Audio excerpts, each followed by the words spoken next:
to Richard's Wreckshop. Today I'm going to be playing on the lathe, which is something I don't do very often. The restrictions in Victoria are starting to ease off, especially on retail, so I should be able to get some more gas soon, so I can start playing with the blacksmithing again. But I thought I might make a wooden mallet, just because I see a lot of people using them, and they seem pretty cool, so I'm going to try and turn a mallet today. What I'll be making the mallet out of. It's a gum tree that we chopped down a little while ago. Now it is very unbalanced at this stage, so the whole table and stuff will vibrate a lot, and hopefully that won't happen to the camera too much.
So now that it's a lot rounder, it's shaking the table around a lot less.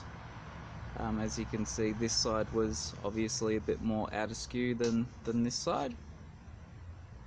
So we'll keep going until we get rid of this stuff. It's not the bark, I stripped the bark off, it is just like a sappy layer on the outside, but we want to get it all down to this harder wood in the middle.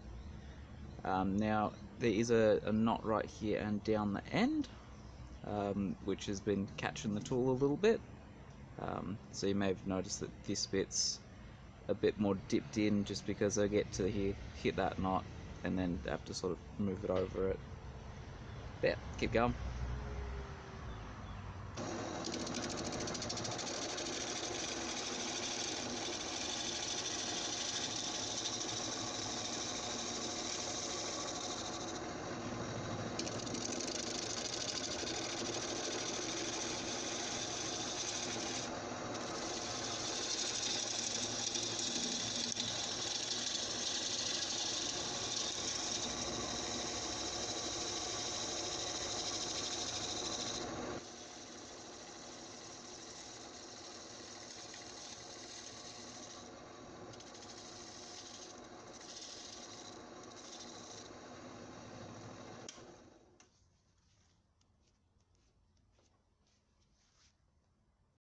So that's round now. There are a few cracks in it, so I'm planning on drilling through there for where I put the handle into the mallet. It's rough still. I could just leave it like this. Like, to be honest, I didn't even have to take the bark off if I didn't want to. It's just going to be a wooden mallet. But yeah, I'm planning on cutting this off because it's on an angle.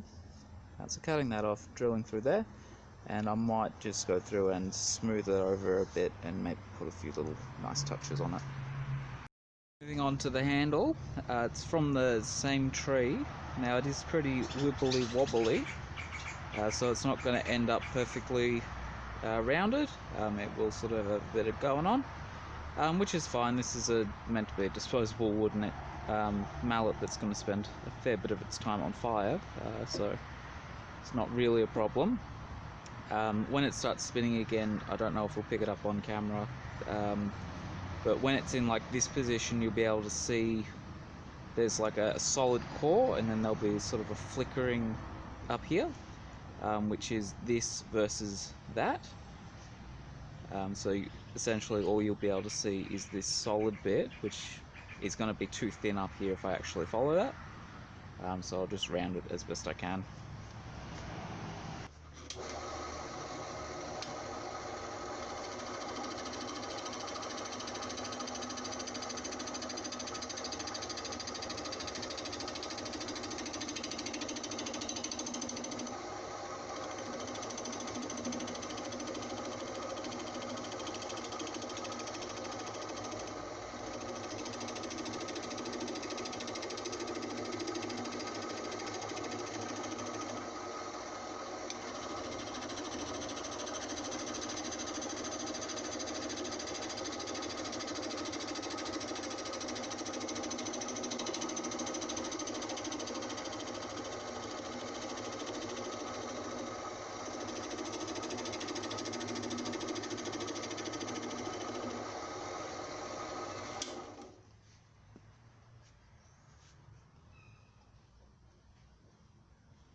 So there's the handle.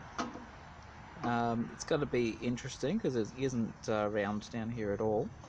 Up here I've cut in and made this bit the size of my drill bit.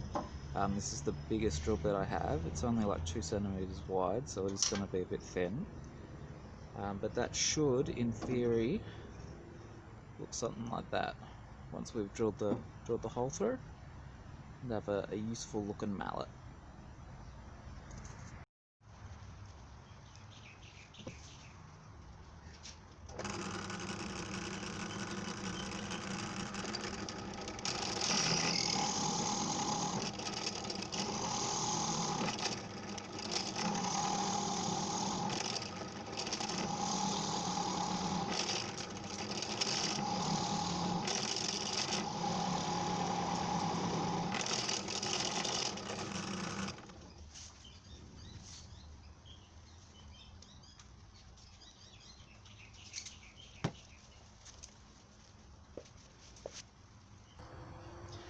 And with that hole drilled and the handle all in place, we now have a wooden mallet.